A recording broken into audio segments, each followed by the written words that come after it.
Hello everybody, welcome to my channel. It's my first video.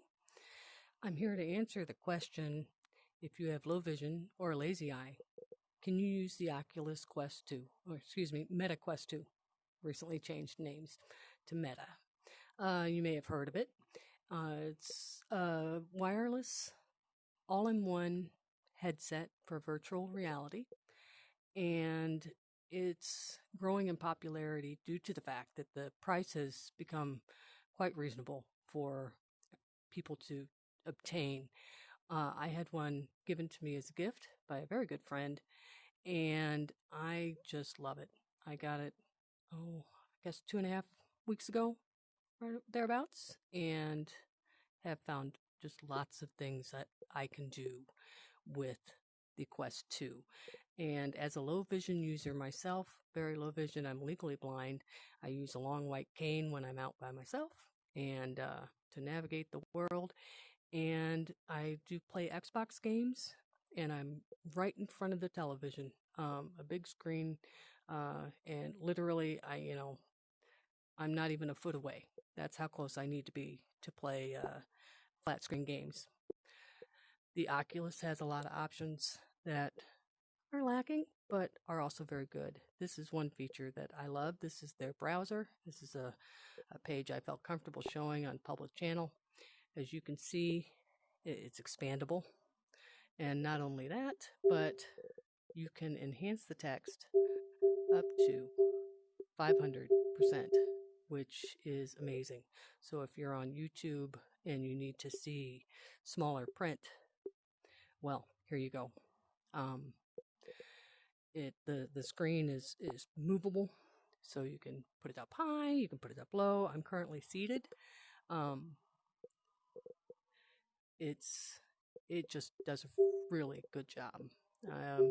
It does not go left to right very well, so you'd have to manage your screen and manipulate the settings, but just like everything else that those of us with low vision have found that we need to do a little bit of tinkering around with things in order to make it work for us. Hopefully that won't always be the case, and they'll come up with more low vision accessibility options. Not that these are even necessarily for low vision. At least they're not listed, because I will say that their accessibility options for vision that are listed in accessibility are only for color blindness, which I also do have some issues with. But in any event, none of the settings that they have for the three main type, I don't have typical color blindness. So it's just a little different. There are games certainly that I can use, and today I want to talk a little bit about Beat Saber, because it's the one that really gave me that aha moment. And so I will show you for a little bit. I'm not going to make you suffer through a whole song, but I do want to show off some of the features that are available. The only modifier that I set is the no fail. Once I found it, I clicked it. I use this for exercise. It's not like I can go out jogging, and or at least not easily or safely. And no fail allows you to go through the song even if you miss too many notes. So I still get my exercise because I'm still moving around. There are other options that you can use.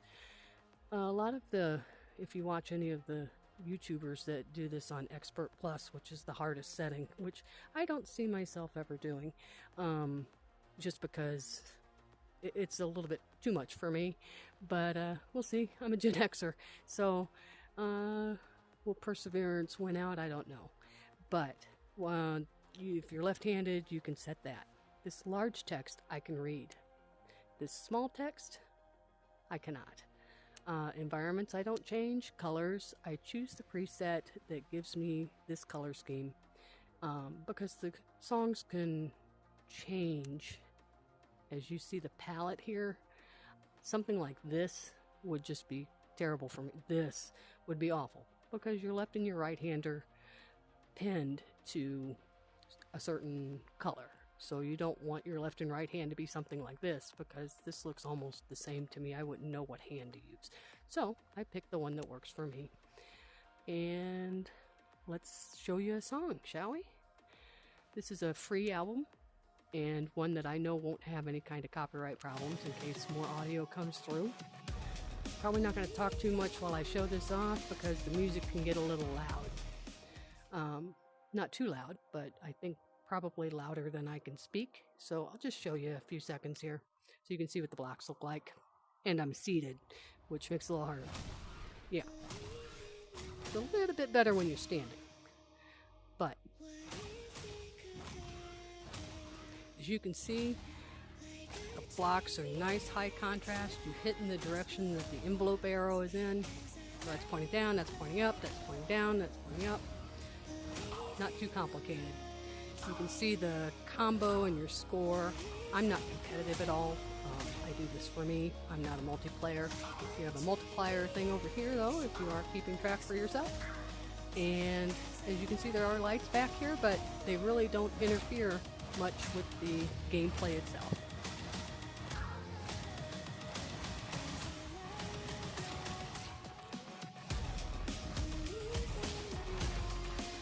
This is on easy mode.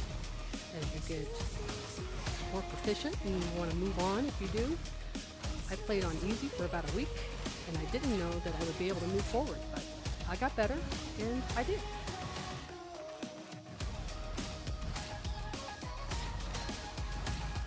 You can also do this one-handed if you have problems with an arm, but I'm not an expert in that. Not an expert in low vision either, but I do have personal experience with it. When I tried to research it, I just didn't find much that was helpful for me. One of the videos I saw asked the question, can someone with low vision play VR? And the content creator basically said, if you know the answer, please put it in the comments, because you could only guess. So I'm here to hopefully provide a little bit more information, because I think this is great for folks that want to be in the gaming space, or even use it just for the browser and the television that it's capable of. It is linked to Facebook, so you would need a Facebook account. If you're anti-Facebook, then obviously the Quest 2 is not going to be for you, and I can't speak about other platforms because I haven't experienced other VR. I know Sony has one, some other sets, but I can tell you about the Oculus or the Meta Quest 2, and I'm very happy with it and very grateful for my friend that gave it to me. You will need help setting it up. The introductory authentication that has to be done is very tiny, and it's in the headset only, and you're going to have somebody else read it for you, more than likely, if you're low vision like me. As you can see, the scores are nice and big. I mean, this is I only got a D, but I wasn't trying very, very hard. I was paying more attention to you. And here we'll continue. You can see here's the leaderboard. Here's my ranking. You can walk up a little bit, like I said, a little bit you can walk up to it. As you click on songs, you see a larger title here as opposed to the left. This is what I use to see the title of the song. And you see the beam, hopefully, coming up from the Saber handle. And that's Beat Saber. Let's go back here to the home screen.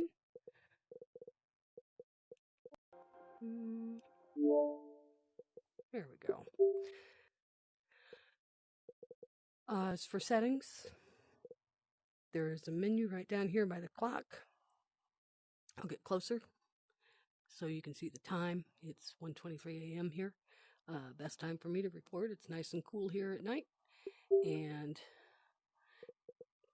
settings, you set your Guardian, set up your Wi-Fi. I need the regular settings menu. Well, there is a talk to text type feature here. I'll just use that if I press, it's called the Oculus button. It's a recessed button on the controller. Press that twice and I can tell it to go to settings. Settings,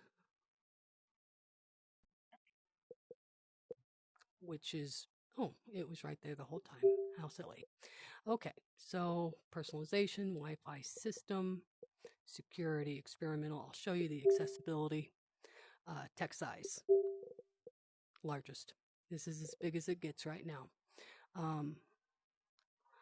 The other vision is, like I said, color correction. So these are your options for color blindness, but it doesn't really do much to help low vision people. So even though these colors blend in together for me, it's better than any of the color blindness settings.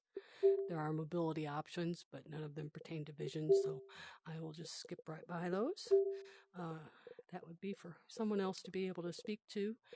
And gosh, there are games here that you can play that are just amazing. The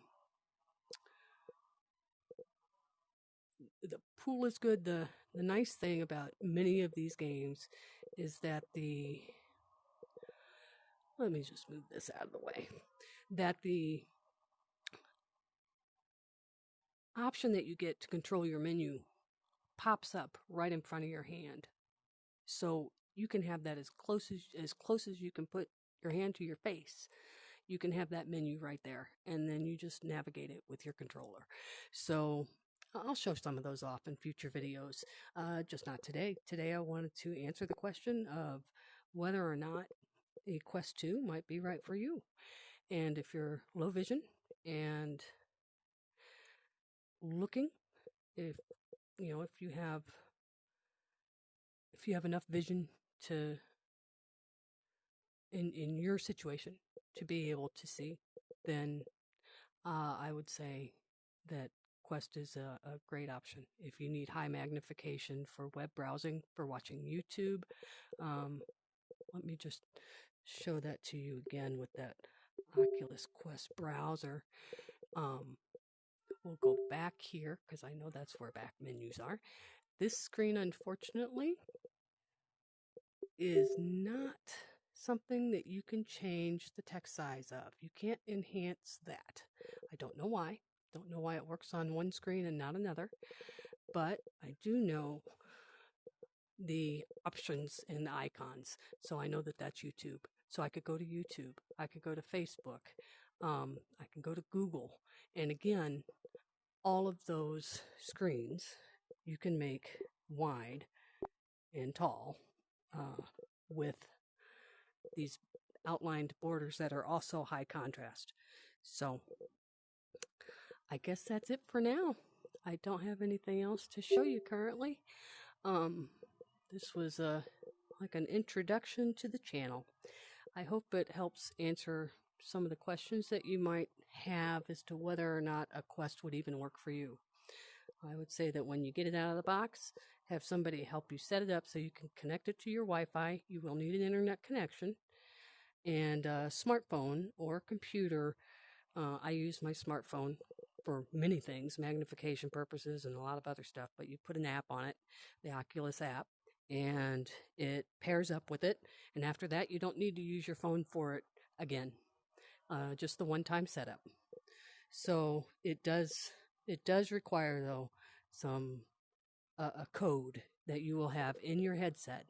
So I had to have, in my case, somebody else read those numbers, and so that I could input it into my phone to pair the device, and then it was good, pretty much good to go. I also had to have them help me put in my Wi-Fi password because, again, it's a small keyboard. So unlike in the apps here, it wasn't really optimized for people with small vision. With low vision, excuse me. Small text, low vision. Forgive my nerves. I guess that's it. I hope you all have a great night. And if you're interested in this kind of content and seeing what all I play and how well I play it, sometimes I don't do very well at it, but I have fun, and that's the whole point in it. So have a good night, good day, good afternoon, and I will talk to you later. Bye-bye.